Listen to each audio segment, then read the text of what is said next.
Janasena party అధ్యక్షుడు పవన్ కళ్యాణ్ గారితో నేను మా పార్టీ శాసనమండలి సభ్యులు పిజే చంద్రశేఖరరావు గారు కలిసి అనేక అంశాలపైన చర్చించడం జరిగింది.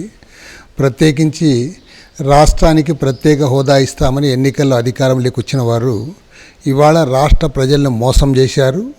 పైగా ప్యాకేజీ ప్రకటించి దానికి ఇప్పుడు చట్టబద్ధత లేదని చెప్పి చట్టబద్ధత కావాలని కోరుతా ఉన్నారు. ఎంపీలందరూ కూడా ప్రైమ్ మినిస్టర్ దగ్గర పోతామని చెప్తున్నారు. అసలు చట్టబద్ధత లేని ప్యాకేజీని ఆహ్వానించి దాని ద్వారా ఎంతో జరుగుతుందని చెప్పి ఇన్నాళ్ళు కూడా అన్నీ కూడా బుకాయింపు మాటలు, తప్పుడు మాటలు ప్రచారం చేసి మళ్ళీ ఇప్పుడు సిగ్గు లేకుండా ప్రైమ్ మినిస్టర్ దగ్గర పోతాము, ప్రైమ్ మినిస్టర్ని అడుగుతామని చెప్తా ఉన్నారు. పక్కాగా రాష్ట్రంలో ఉన్న తెలుగుదేశం బీజేపీ ఎంపీలు ఈ రాష్ట్రానికి మోసం చేశారు, అన్యాయం చేశారు. దీనిపైన పవన్ కళ్యాణ్ గారు తన వంతు హోదాలో తన జనసేన పార్టీ ఆధ్వర్యాన ఆయన పోరాటం చేస్తూ ఉన్నారు. అదేవిధంగా మేము ప్రత్యేక హోదా సాధనా సమితి ఏర్పాటు చేసి రాష్ట్ర వ్యాప్తంగా బస్సు యాత్రలు, పాదయాత్రలు నిర్వహించి రాష్ట్రంలో బంద్ కూడా చేయడం జరిగింది.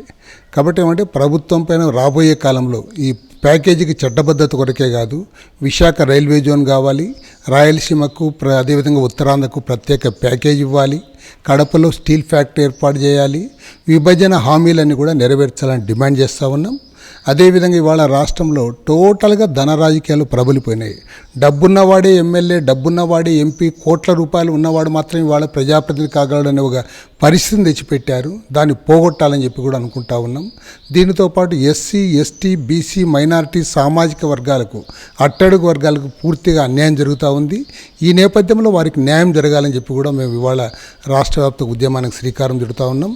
ఇవాళ ఈ అన్ని అంశాలపైన కూడా పవన్ కళ్యాణ్ గారితో కూడా చర్చించాం. ఆయన కూడా ఇలాంటి భావాలు కలిగిన వ్యక్తే కాబట్టి ఖచ్చితంగా రాబోయే కాలంలో రాష్ట్రానికి చెందిన సమస్యలపైన, ప్రజల ఇష్యూస్ పైన ఏ రకంగా చేయాలనే దానిపైన కూడా అనేక అభిప్రాయాలు ఉన్నాయి. ఇవన్నీ కూడా సిపిఐ, సిపిఎం ఇద్దరం కూడా కలిసి ఆయనతో కూడా మేము మాట్లాడుకోవడం జరుగుతుంది.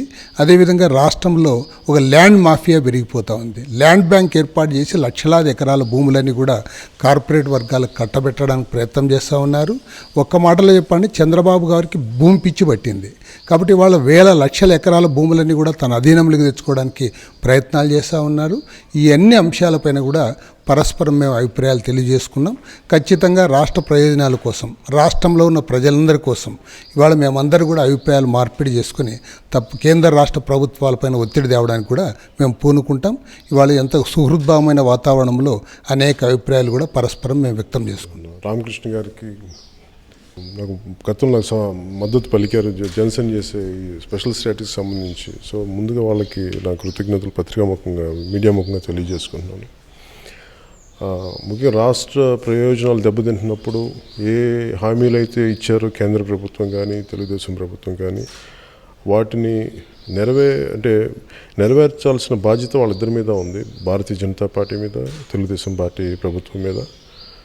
కాకపోతే అవి రెండు తాత్సారం చేస్తూ అది జరుగుద్దా లేదా అని చెప్పి ఎప్పటికప్పుడు అది వెనక్కి వెళ్తున్నాయి, కానీ మా హామీలు అయితే ముందుకు సాగట్లేదు.